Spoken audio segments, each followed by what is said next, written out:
ساتھ بھائی ہمارے بلوچستان کے نوجوانوں کو ایک پیغام دے دیں، ایک ایسا پیغام دے جو ہمارے نوجوان فحاشی کی طرف پہنچ جا رہے ہیں، ان کے لیے کوئی پیغام۔ بسم اللہ الرحمن الرحیم۔ ہمارے بھائی ہمارے پاس تشریف لائے، ہمارے لیے بڑی خوشی کی بات ہے۔ اور بلوچستان تو ایک وہ سرزمین ہے جس کے بارے میں علامہ اقبال نے بھی کہا کہ ہو تیرے بیاباں کی ہوا تجھ کو گوارا، اس دشت سے بہتر نہ دلی نہ بخارا، حاصل کسی کامل سے یہ پوشیدہ ہنر کر، کہتے ہیں کہ شیشے کو بنا سکتے ہیں خارا۔ ہاں جی، اور آگے میں تجھ کو بتاتا ہوں تقدیر امم کیا ہے، شمشیر و ثنا اول طاؤس و رباب آخر۔ طاؤس و رباب اسلام دیتا ہے، سارا کچھ دیتا ہے، اسلام کھانے کے لیے اچھا کھانا بھی دیتا ہے اور کہتا ہے خوشی کے طریقے بھی دیتا ہے، لیکن جو فحاشی ہے نا وہ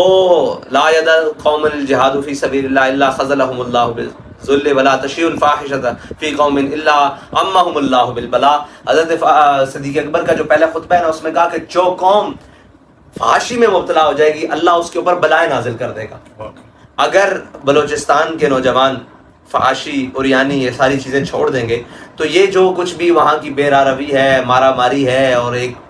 بے یقینی کی فضا ہے، اگر یہ اپنے آپ کو ان ساری چیزیں چنگل سے نکال دیں اور تہذیب ہنود و یہود اور جناب تہذیب ہندو اور اس سے سارا کچھ پاک کر لیں اور یہ کہیں کہ جناب وہ اقبال نے کہا نا کہ پاری تیرے چشموں کا تڑپتا ہوا سیماب، مرغان سحر تیری فضاؤں میں ہے بیتاب، اے وادی لولاب، گر صاحب ہنگامہ نہ ہو ممبر و محراب، دی بندہ مومن کے لیے موت ہے یہ خواب۔ تو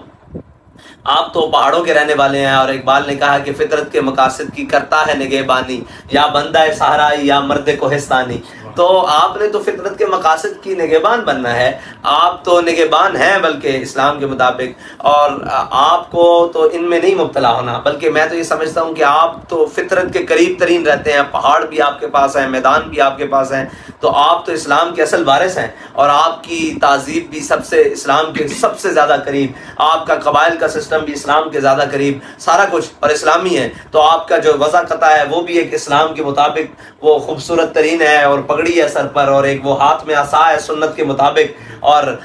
کیا نام ہے وہ بکریوں والا ایک رواج، اور پوری وہ جو تہذیب ہے مکمل، تو آپ تو اسلام کے قریب ہیں، آپ اپنی تہذیب کو چھوڑ کر اس تہذیب کے پاس کیوں جا رہے ہیں؟ وہ اقبال نے کہا جو بھی شاخ نازک پہ آشیاں بنائے گا ناپائیدار ہوگا، یہ تہذیب خود اپنے خنجر سے خودکشی کرے گی، وہ تہذیب تو خود مٹنے والی ہے۔ آپ اسلام کی تہذیب کو چھوڑ کر اور ایمان کی چاشنی کو چھوڑ کر کہاں گم ہے؟ میں تو سب کو کہوں گا کہ اس فحاشی اور طاؤس و رباب سے نکل کر ایک دفعہ اسلام کے دامن میں دوبارہ آئیں، اسلام آپ کو عزت دے گا۔ اسلام نے تو آپ کے پاس تو مکران اور یہاں تک صحابہ کرام تشریف لائے ہیں،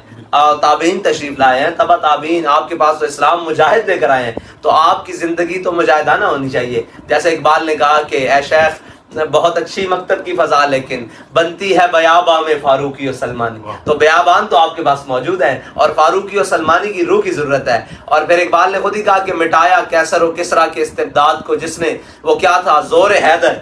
فقر بوذر، صدق سلمانی۔ اور اقبال کہتا ہے سبب کچھ اور ہے جس کو تو خود سمجھتا ہے۔ اگر آپ خود سمجھتے ہیں نا کہ یہ نام ہمارے اوپر یہ آ گیا یہ آ گیا، نہیں، اقبال کہہ رہا ہے سبب کچھ اور ہے جس کو تو خود سمجھتا ہے۔